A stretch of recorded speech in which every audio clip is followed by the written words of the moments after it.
अभी कई हार बाकी है, अभी कई जीत बाकी है, अभी तो जिंदगी का सार बाकी है, यहां से चले हैं नई मंजिल के लिए, यह तो एक पन्ना था, अभी पूरी किताब बाकी है। इस मोटिवेशनल थॉट के साथ आज हम आपको टॉप 100 to 100 मैथमेटिक्स में नंबर कैसे आते हैं उसके स्टेप बताएंगे, और उस स्टेप को आप बिल्कुल ध्यान से सुनना और समझना और उसको अपने दिमाग में बिठा लाना। बेटा 90% अभी आपने सोचे होंगे, आप टारगेट चल रहे होंगे 90% का लेकर, उस 90% को 100% में कैसे बदलना है उसकी ट्रिक, उसका स्टेप मैं बताऊंगा, और उस स्टेप को अपने दिमाग में कर लेना। अगर जो आपने ऐसे कर लिया तो आपको मैथमेटिक्स में 100 to 100 लाने से कोई भी नहीं रोक सकता। तो क्या है वे टॉपर बनने के 100 to 100 बनने के जो स्टेप है वो क्या है, आइए मैं आपको बताता हूं। सबसे पहला स्टेप उसमें है, आपने क्या किया होगा, आपने अपनी नोटबुक को है ना बेटा अच्छे से मेंटेन करके रखा होगा।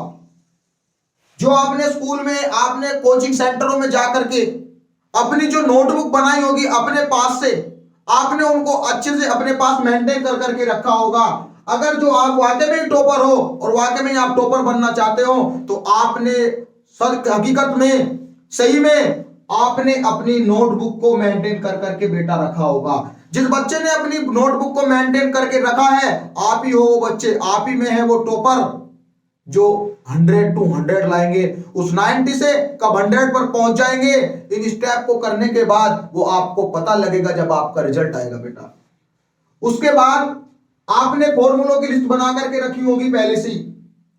अगर जो नहीं बनाई है फॉर्मूलों की लिस्ट तो फॉर्मूलों की लिस्ट बना लो, क्योंकि आपके पास समय कम है और समय कम में आपको 100 to 100 नंबर लाने हैं। तो वापस से पेपर का पेज नहीं गिनने, नोटबुक के आपको पेज या बुक के पेज नहीं गिनने, कि अगर जो आपको किसी क्वेश्चन को करने के लिए किसी फॉर्मूले की जरूरत पड़ रही है तो आपको पेज नहीं गिनना। आपकी दीवार पर, आप जहां पर पढ़ते हो, आपके टेबल के सामने जब वो फॉर्मूलों की लिस्ट लगी होगी तो आपको नोटबुक के पेज गिनने की जरूरत नहीं पड़ेगी बेटा, बुक के पेज गिनने की जरूरत नहीं पड़ेगी, यानी कि पेज को पलटने की जरूरत नहीं पड़ेगी। अगर जो आप ऐसा करते हो उस फॉर्मूलों की लिस्ट को बना करके लगा लेना। दूसरा, 2 स्टेप हो गए। तीसरा स्टेप हमारे पास क्या है, तीसरे स्टेप में total question and example of NCERT को सोल्व करना है। आपने एनसीईआरटी को अभी तक पूरा सोल्व किया होगा, अगर जो नहीं किया तो उसका प्रत्येक क्वेश्चन, एनसीईआरटी का प्रत्येक क्वेश्चन और एग्जांपल विद डिटेल, पूरे डिटेल के साथ आपको सोल्व करना है। आप उनको अच्छे से, कोई भी एग्जांपल, कोई भी क्वेश्चन आपका बुक में से नहीं छूटना चाहिए एनसीईआरटी में से, क्योंकि एनसीईआरटी में आपको कॉन्सेप्ट बेस्ड पढ़ाया गया है, हर एक कॉन्सेप्ट आपका क्लियर होगा, क्योंकि आप ही टॉपर, आप ही अपना 95 का टारगेट लेकर के चल रहे हो, और 95 कब 100% में चेंज हो जाएगा इन स्टेप को यूज करने के बाद आपको पता भी नहीं होगा। तो आपको क्या करना है, total question and example of NCERT, यानी कि एनसीईआरटी के सारे क्वेश्चन और सारे के सारे एग्जांपल आपको करने हैं, और आपको क्वेश्चन को बिल्कुल डिटेल में आपको सोल्व करना है। ठीक है ना बेटा, टोटल क्वेश्चन एंड एग्जांपल आपने सोल्व कर लिए। जब आप इन क्वेश्चन को, आपने अभी तक क्या किया होगा, उसको बार बार रिपीट कर करके आपने उसको पढ़ लिया होगा, अच्छे से आपको समझ में भी आ गया होगा। जब आप इनको अच्छे से कर लिया होगा ना बेटा, तो आपके कुछ क्वेश्चन तो ऐसे हो गए होंगे कि जिनका आंसर क्वेश्चन को पढ़ते ही आपका आंसर आपकी जुबान पर होगा। क्यों? क्योंकि मैथ में जितने क्वेश्चनों की आपने ज्यादा प्रैक्टिस की होगी या जितने क्वेश्चनों की आप ज्यादा प्रैक्टिस करोगे उतना ही मैथ परफेक्ट होगा। ठीक है ना, तो आपको क्या करना है, total question and example NCERT के अगर जो आपने अभी तक नहीं किए ना, स्टार्ट कर दो बेटा। अभी 1 महीने का समय है, 1 महीने के समय में आप बहुत अच्छा कर सकते हो, 95 से 100 में तक पहुंच सकते हो, और वो आपको पता भी नहीं लगेगा कब पहुंच गए आप। तीसरा, रीचेक क्वेश्चन, यानी चौथा जो स्टेप है इसका है रीचेक क्वेश्चन, यानी कि क्वेश्चन को आपको रीचेक करना है कि कहीं पर किसी भी कोई क्वेश्चन कोई हमारे से छूट तो नहीं गया, किसी क्वेश्चन में हमारे से कोई गलती तो नहीं हो गई।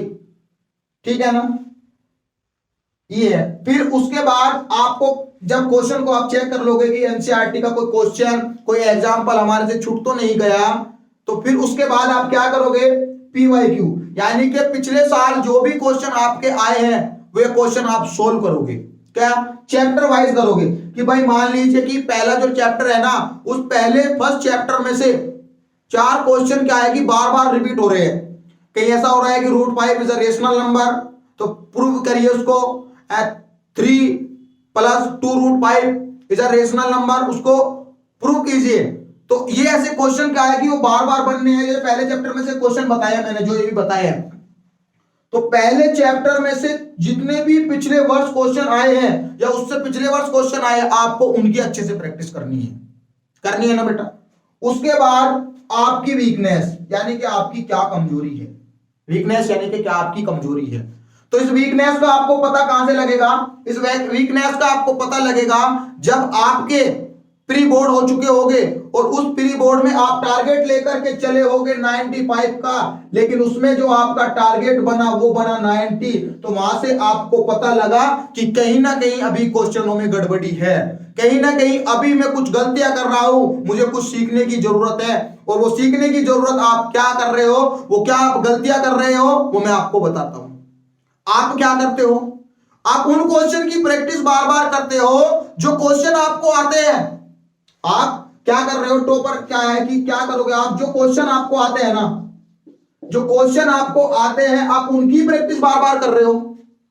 आप ये गलती कर रहे हो, आप एक छोटी सी गलती कर रहे हो कि जो जो क्वेश्चन आपको आ रहा है आप उसको कर रहे हो। ऐसा नहीं करना। आपको एक क्वेश्चन आपने सोल्व किया, अब एक समय, लास्ट का समय, 1 महीने का समय है। जैसे आपने एक क्वेश्चन को सोल्व किया तो आप क्या करोगे, अगला क्वेश्चन उसके जैसा ही सोल्व करोगे? नहीं, ऐसा नहीं करना। आपको जैसे आपने एक क्वेश्चन सोल्व किया तो उसके बाद जो दूसरा क्वेश्चन होगा ना, वो अलग कॉन्सेप्ट पे होगा और अलग तरीके का होगा। अगर जो जब तक आप ऐसा करना सीख गए तो आपको 90 से 95 का टारगेट कब 100 में चेंज हो जाएगा आपको भी पता नहीं लगेगा बेटा। ठीक है ना। तो क्या करना है आपको, एक जैसे क्वेश्चन को बार बार रिपीट नहीं करना है। क्वेश्चन तो आपने सभी कर लिए, आपको मजा आता है जब आप एक जैसे क्वेश्चन को बार बार रिपीट करते हो तो आपका मन लगता है। आप ऐसे 90 को 95 तक ही पहुंचाओगे, लेकिन 100 तक नहीं पहुंचाओगे। आपको तो 90 से 95 से कहां तक जाना है, 100 तक जाना है। और 100 तक जाने के लिए आपको क्या करना होगा, अलग अलग तरीके के कॉन्सेप्ट बेस्ड क्वेश्चन, यानी कि अगर जो आपने कोई क्वेश्चन किया है पहला एक अलग उस पर, तो दूसरा क्वेश्चन आप अलग कॉन्सेप्ट पर करोगे, यानी कि क्वेश्चन की डेफिनेशन भी चेंज होगी और क्वेश्चन भी बहुत डिफरेंट होगा। जब अगर जो आप ये करना सीख गए, आपने ये कर लिया, तो आपको 90 से 95 और 100 तक, यानी कि जो हमारा टारगेट आप बना के चलोगे, टॉपर आप बनोगे। 100 to 100 मैथमेटिक्स में आते हैं और आपके भी आएंगे, आप इनको फॉलो कर लेना। तीसरा सबसे मेन, अगर जो आप स्टडी नहीं करोगे तो कुछ नहीं होगा बेटा। मेन क्या है, स्टडी। तो आपको स्टडी करनी है पूरे दिन में, यानी कि एक दिन में कम से कम आपको 8 घंटे तो पढ़ना ही है। कम से कम 8 घंटे तो पढ़ने। अपने दिमाग में ठान लो क्या, कि मंजिल को हमें पाना है। क्या करना है आपको, अपना जो टारगेट है ना एक दिन का, कि 8 घंटे पढ़ना है। कैसे मंजिल तक पहुंचना है आपको। मंजिल क्या है आपकी मंजिल है 100%, और आप अभी मंजिल के अभी बीच में हो। तो आपको मंजिल को पाना है, मन में अब ठाना है, मंजिल को अब पाना है। मुश्किल हो चाहे आसान, अब ठाना है तो ठाना है। क्या बेटा, मंजिल को अब पाना है, मन में हमने यह ठाना है। मुश्किल हो या आसान, अब ठाना है तो ठाना है। ठीक है बेटा। तो आज जो मैंने ये आपको 4 टिप्स बताई है,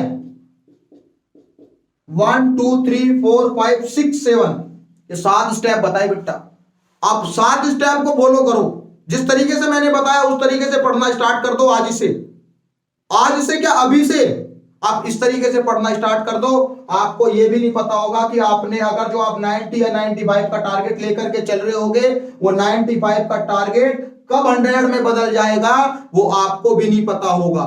जब आपका रिजल्ट आएगा और आपने इस तरीके से किया होगा और आपने जो नोटबुक में लिखा होगा ना बेटा, आप जब क्वेश्चन पेपर बोर्ड में आपके सामने आएगा और आप देखोगे यार ये तो वे क्वेश्चन है जिनका आप देखते ही आंसर दोगे। क्या क्योंकि आपने अलग अलग क्वेश्चन की प्रैक्टिस की है, आपने एनसीईआरटी के सारे क्वेश्चन को किया है, आपने एनसीईआरटी के हर एक एग्जाम्पल को किया है, आपने अपने टीचर से पूरे के पूरे सभी कॉन्सेप्ट को ध्यान से समझा है, और आपने लास्ट में क्या किया है, जब आपका एक महीना रह गया, एक मंथ यानी कि 1 मंथ जब आपकी बोर्ड के पेपरों को रह गया था, तो आपने एक अच्छे से, आशीष सर ने एक स्टेप बताया था, जिसका बताया था, ये 7 स्टेप बताए थे, हमने उनको फॉलो किया, और फॉलो करने के बाद हम 90 से 95 से कहां तक पहुंचे, 100 तक पहुंचे।